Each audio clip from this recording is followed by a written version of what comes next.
Viktor, pastāst man, kāpēc tu man katru nedēļu lūdzies iet 1836 gājienā? Jo es gribu. Kāpēc tu gribi? Jo man patīk. Kas tev tur patīk? Viss.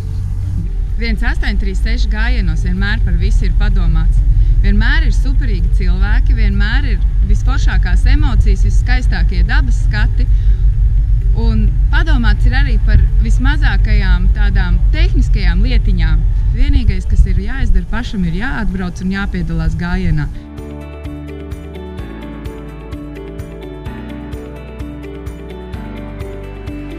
Labrīt! Labrīt! Liels prieks redzēt jaunus cilvēkus, jaunas sejas. Paldies, ka esat pievienojušies. Šodien arī ir brīnišķīga saulaina diena, un mēs šodien ar laivām dosimies uz Viļa Plūdoņa mājām Leidniekiem. Katrs 1836 gājiens ir ar kaut ko īpašu, un šis ir īpašs ar to, ka no ierastās iešanas pa Sauszemi ceļojums tiek nomainīts ar braucienu pa upi.